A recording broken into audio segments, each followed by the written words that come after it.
The next topic we need to talk about is a very misunderstood concept in JavaScript, and that is hoisting. So we learned that an execution context always contains three parts: a variable environment, the scope chain in the current context, and the this keyword.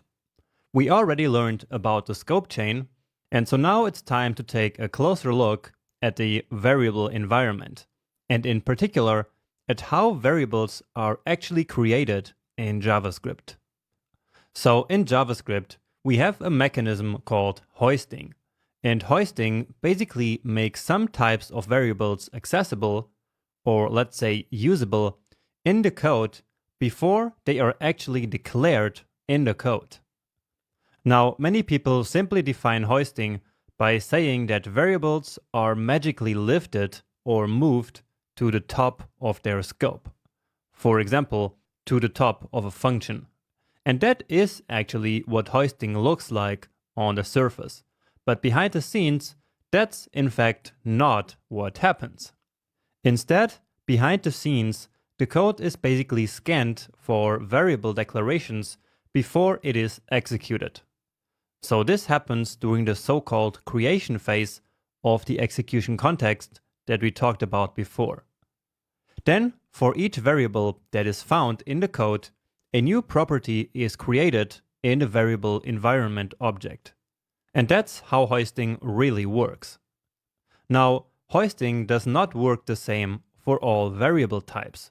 And so let's analyze the way hoisting works for function declarations, variables defined with var, variables defined with let or const, and function expressions, and also arrow functions.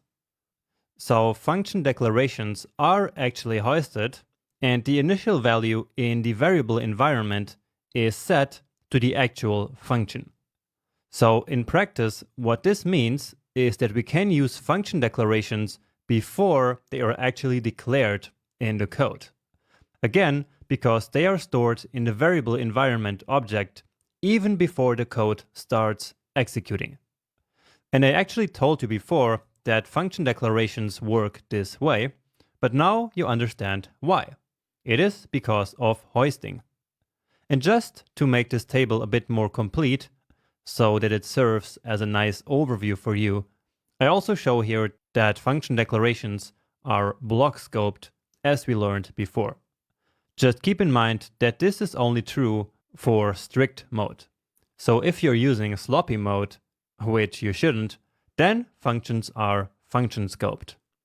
Next, variables declared with var are also hoisted, but hoisting works in a different way here. So unlike functions, when we try to access a var variable before it's declared in the code, we don't get the declared value, but we get undefined. And this is a really weird behavior for beginners.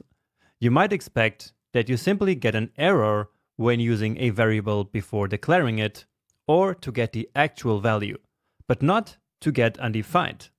Because getting undefined is just really weird, and it's not really useful either, right?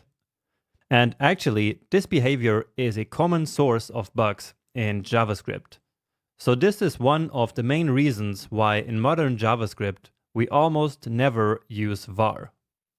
Now, on the other hand, let and const variables are not hoisted. I mean, technically they are actually hoisted, but their value is basically set to uninitialized. So there is no value to work with at all. And so in practice, it is as if hoisting was not happening at all. Instead, we say that these variables are placed in a so-called temporal dead zone, or TDZ, which makes it so that we can't access the variables between the beginning of the scope and the place where the variables are declared. So as a consequence, if we attempt to use a let or const variable before it's declared, we get an error. Also, keep in mind that let and const are block scoped, so they exist only in the block in which they were created. And all these factors together is basically the reason why let and const were first introduced into the language, and why we use them now instead of var in modern JavaScript.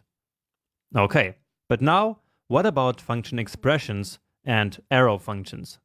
How does hoisting work for these? Well, it depends if they were created using var or const or let. Because keep in mind that these functions are simply variables, and so they behave the exact same way as variables in regard to hoisting.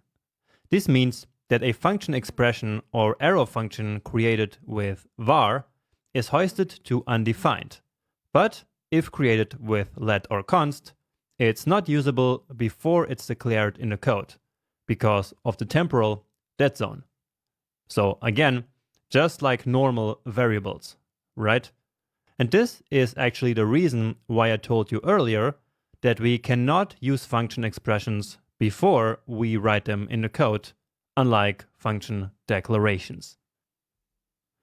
Okay, but now before finishing, let's take a more detailed look at this mysterious temporal dead zone.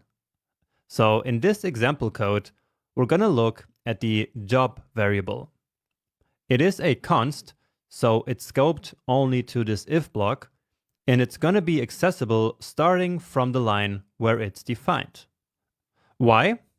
Well, because there is this temporal dead zone for the job variable. It's basically the region of the scope in which the variable is defined but can't be used in any way. So it is as if the variable didn't even exist. Now, if we still tried to access the variable while in the TDZ, like we actually do in the first line of this if block, then we get a reference error telling us that we can't access job before initialization. So exactly as we learned in the last slide, right? However, if we tried to access a variable that was actually never even created, like in the last line here where we want to log x, then we get a different error message saying that x is not defined at all. What this means is that job is, in fact, in the temporal dead zone where it is still initialized, but the engine knows that it will eventually be initialized because it already read the code before and set the job variable in the variable environment to uninitialized. Then, when the execution reaches the line where the variable is declared, it is removed from the temporal dead zone and it's then safe to use. So, to recap, basically each and every let and const variable get their own temporal dead zone that starts at the beginning of the scope until the line where it is defined. And the variable is only safe to use after the TDZ, so the temporal dead zone. All right, now what is actually the need for JavaScript to have a temporal dead zone? Well, the main reason that the TDZ was introduced in ES6 is that the behavior I described before makes it way easier to avoid and catch errors. Because using a variable that is set to undefined before it's actually declared can cause serious bugs which might be hard to find.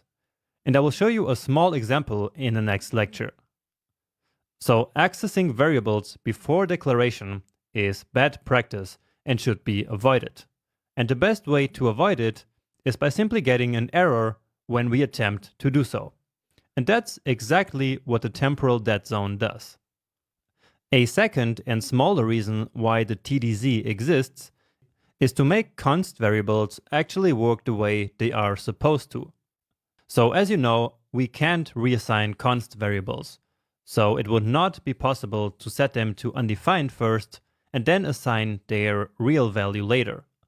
Const should never be reassigned, and so it's only assigned when execution actually reaches the declaration.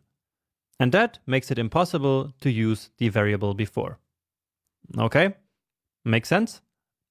Now, if hoisting creates so many problems, why does it exist in the first place? I get this question all the time, and so let's quickly talk about that here. So, the creator of JavaScript basically implemented hoisting so that we can use function declarations before we use them, because this is essential for some programming techniques, such as mutual recursion. Some people also think that it makes code a lot more readable. Now, the fact that it also works for var declarations is because that was the only way hoisting could be implemented at the time. So the hoisting of var variables is basically just a byproduct of hoisting functions. And it probably seemed like a good idea to simply set variables to undefined, which in hindsight is not really that great. But we need to remember that JavaScript was never intended to become the huge programming language that it is today. Also, we can't remove this feature from the language now, and so we just use let and const to work around this. All right, great. And with all that being said, let's now work on some practical hoisting examples.